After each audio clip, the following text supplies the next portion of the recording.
नमस्कार, मैं रजनीकांत साथ में आप सभी का बहुत बहुत स्वागत है। एक बार फिर से खरमास काफ़ी चर्चाओं में है और खरमास में ही सभी पार्टियों की आस टिकी होती है और ये तब होता है जब नीतीश कुमार खामोश हो जाते हैं और उनकी खामोशी के बहुत सारे मायने हैं। पिछले वीडियो में भी मैंने बताया था कि जब जब नीतीश कुमार खामोश होते हैं तो बिहार की राजनीति में किस तरीके से भूचाल आती है, मगर आज हम बात करते हैं खरमास पर। खरमास को लेकर के नीतीश कुमार अब तक जो शांत हैं या उनका जो अंदाज, जो भाषा शांत वाला है, खामोश वाला है, यह सभी को विचलित कर रहा है। खुद एनडीए अलायंस के जितने भी बड़े-बड़े नेता हैं, उन बेचैन हैं, नींद नहीं आ रही है कि पता नहीं नीतीश कुमार इस बार क्या करेंगे। इधर लालू यादव ने जिस तरीके से नीतीश कुमार को वेलकम किया है कि उनका दरवाज़ा खुला हुआ है, मगर तेजस्वी यादव अड़े हुए हैं, कह रहे हैं कि नहीं, दरवाज़ा तो बंद है। अब पिता-पुत्र जो है, इस चाबी को लेकर के घमासान उनके बीच में है। पिता चाहते हैं नीतीश कुमार फिर से आ जाएँ, पुत्र तेजस्वी यादव चाहते हैं कि नीतीश कुमार नहीं आए। रिटायरमेंट का युग कह करके वो नीतीश कुमार को एक तरीके से इग्नोर करना चाहते हैं, मगर दोनों के बीच में जिस तरीके से प्रणाम का आदान-प्रदान हुआ है कुछ दिन पहले, उससे सियासत और भी गरमा गई है। तो ये खरमास की जो कहानी है, वो नीतीश कुमार से बहुत ज़्यादा अटैच्ड है, जुड़ी हुई है। आपको याद होगा कि जनता दल से अलग होकर नीतीश कुमार ने अपनी अलग राह 94-96 के बीच में बनाई थी और समता पार्टी का गठन किया था। उस समय जॉर्ज फर्नांडिस सरीखे तमाम बड़े नेता नीतीश कुमार के साथ थे। इसके बाद नीतीश कुमार 2000 में फिर से मुख्यमंत्री बनते हैं, मगर सरकार बहुत दिनों तक नहीं चलती है। फिर जो सबसे बड़ा कमबैक होता है वो 2005 में। नीतीश कुमार राजद की जो नीतियां हैं, ये जो जंगल राज की कहानी है, उसको खत्म करने की एक नई दिशा के साथ आगे बढ़ते हैं, लोगों का समर्थन मिलता है। फिर एनडीए के साथ राह एक होता है, फिर एनडीए से अलग होते हैं, मतलब कि जदयू और भगवा का जो रिश्ता था वो खत्म हो जाता है। फिर राजद के लोग बैकअप करते हैं, मगर इस बार ऑक्सीजन राजद को ज़्यादा मिल जाता है। ऑक्सीजन की कहानी से मुझे याद आता है कि बिहार की सियासत में अगर कोई कहता है कि नीतीश कुमार को ऑक्सीजन की ज़रूरत है तो वो गलत कहता है। आज के दिन में नीतीश कुमार की ज़रूरत सभी कोई को है और हर पार्टी चाहता है नीतीश कुमार उनके साथ रहें। चूँकि नीतीश कुमार का जो कॉइनिंग हुआ है पूरे भारत में और विदेशों में भी जो डंका बजा है सुशासन का और तमाम चीज़ों का, इस पर हर कोई चाहता है कि नीतीश कुमार उनके संग हो ले। नीतीश कुमार को ऑक्सीजन की ज़रूरत बिहार की राजनीति में तो फिलहाल नहीं है। खैर, ये बात तो ऑक्सीजन की हो गई। फिर राजद का समर्थन होता है और फिर वो राजद से अलग होकर एनडीए में चले जाते हैं और कहते हैं कि अब दोबारा हम कभी राजद के साथ तो नहीं जाएंगे। हालांकि ये स्टैंड पहले भी नीतीश कुमार का रहा है। जब नरेंद्र मोदी के खिलाफ वो हुए थे और वो नहीं चाहते थे कि प्रधानमंत्री के रूप में नरेंद्र मोदी का नाम सामने आया। आपको याद भी होगा पटना में नीतीश कुमार ने काफ़ी तल्खियाँ थी दोनों के बीच में।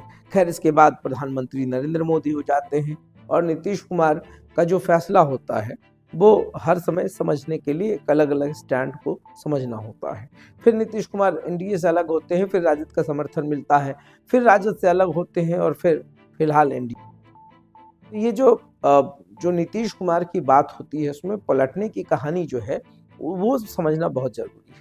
नीतीश कुमार कभी जल्दी पलटते नहीं हैं। ये लोग गलत कहते हैं कि नीतीश कुमार पलट जाते हैं या पलटू राम कहते हैं लोग या पलटी मार उन्हें कहते हैं, मगर आपको याद होगा या आपने देखा होगा कि नीतीश कुमार ही एक ऐसे व्यक्तित्व है, एक ऐसा नेता है जिन्होंने समझौता तो कम से कम नहीं किया है। प्रेशर पॉलिटिक्स के चक्कर में कभी नहीं पड़े हैं और यही कारण रहा है कि लोगों ने उनका साथ छोड़ा है, फिर लोगों ने ही उनको साथ दिया है। नीतीश कुमार कभी भी किसी के पास नहीं गए हैं। नीतीश कुमार जब भी अलग हुए या नीतीश कुमार ने जब भी सरकार बदलने की कोशिश की या फैसला लिया है, उसमें नीतीश कुमार कभी पलटते नहीं है। तो एक मजबूत नेता तो हैं और बिहार में जिस तरीके से सुशासन की कहानी 2005 से शुरू हुई, आज बिहार का हर व्यक्ति जानता है कि नीतीश कुमार के राज में बिहार ने विकास के कई बयार देखे हैं। आज पूरे खेल की राजधानी राजगीर एक जीवंत उदाहरण है। किस तरीके से विमेंस हॉकी एशियन ट्रॉफी का आयोजन हुआ, उसके बाद रग्बी वर्ल्ड रग्बी कॉम्पिटिशन्स होना है, उसके बाद हॉकी मेंस का आयोजन होना है, खेलो इंडिया का आयोजन होना है। कुल मिलाकर के अगर राजगीर को ही देखें तो एक बहुत बड़े खेल का विश्वविद्यालय नीतीश कुमार ने ही स्थापित किया है। टूरिज्म के भी क्षेत्र में इको टूरिज्म की बात करें चाहे आप रिलीजियस टूरिज्म की बात करें या उद्योग की बात करें, पर्यटन को एक बड़े उद्योग के रूप में नीतीश कुमार ने स्थापित किया है। क्राइम रेट काफ़ी घटा है, मगर बावजूद इसके जिस तरीके से अपराध बढ़ रहे हैं, उसमें कहीं ना कहीं ये 2010 की के बाद की जो बिहार की कहानी हुई है, उसमें बहुत खामियाजा नीतीश कुमार को भुगतना पड़ा है। वो जो सुशासन का जो कॉइनिंग किया गया था, उस पर भी डेंट लगा है, या इच्छा शक्तियों के कारण लगा हो, चाहे राजनीतिक उठापटक के कारण जितने भी बड़े बड़े डिसीजंस होते हैं वो लेने में नीतीश कुमार नाकाम हुए। फिलहाल जो है प्रोटेस्ट चल रहा है बीपीएससी स्टूडेंट्स का, जो री एग्जाम को लेकर के बीपीएससी स्टूडेंट्स का जो प्रोटेस्ट है अभ्यर्थियों का, जिसमें प्रशांत किशोर भी कूद पड़े हैं और पप्पू यादव भी कूद पड़े हैं। पप्पू यादव ट्रेन रोक रहे हैं और प्रशांत किशोर आमरण अनशन पे बैठ गए हैं। अनशन उनका कितना दिन तक चलेगा ये तो नहीं पता है, मगर भूख हड़ताल और अनशन बैठे हुए हैं। प्रशांत किशोर की अपनी एक आइडियोलॉजी है, वो अलग तरीके की राजनीति कर रहे हैं। कल तक प्रशांत किशोर काफी चीख चीख कर बोलते थे, मगर प्रशांत किशोर भी कुछ चीजों के कारण बैकफुट पर है। खास करके कंबल वाला जो प्रकरण रहा है, जिसमें अभ्यर्थियों ने उनको भगाया है, यह कहते हुए कि कंबल देकर आप धौंस नहीं दिखाइए, हमने कभी कमल नहीं मांगा है। उस पर प्रशांत किशोर की जो पॉलिटिकल एक राइजिंग थी, उस पर जरूर टेंट लगा है। और इधर पप्पू यादव निर्दलीय सांसद हैं, मगर पप्पू यादव का प्रेम जो है स्नेह कांग्रेस के साथ है। पप्पू यादव भी डटे हुए हैं, छात्रों के साथ खड़े हुए हैं। खैर इसका मूव क्या होगा, इसकी एक अलग कहानी है। एनडीए के साथ नीतीश कुमार का खींचतान भी चल रहा है। हालांकि जो स्ट्रेन है वो सार्वजनिक नहीं हो रहा है, मगर नीतीश कुमार की खामोशी बहुत कुछ बोलती है। और अमित शाह से लेकर तमाम बड़े नेताओं से एक मीटिंग होनी थी, मगर उसको नीतीश कुमार ने स्किप कर दिया। पूर्व प्रधानमंत्री मनमोहन सिंह के परिजनों से मिले दिल्ली में, मगर एनडीए के किसी बड़े नेताओं से नहीं मिले, मतलब बीजेपी के नेताओं से नहीं मिले, वापस लौट कर चले आए हैं।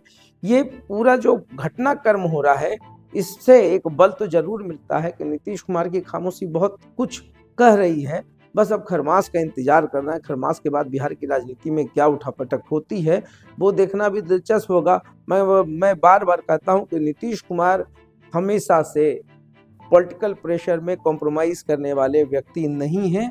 बिहार के लिए जो भी बड़ा फैसला होता है नीतीश कुमार अक्सर लेते हैं। हालांकि विरोधी चाहे लाख कुछ कहते रहे हों, मगर नीतीश कुमार एक ऐसे नेता हैं जो र्यूमर्स पर यकीन नहीं करते, लोगों की बातों पर यकीन नहीं करते, उनको जो करना होता है वही करते हैं।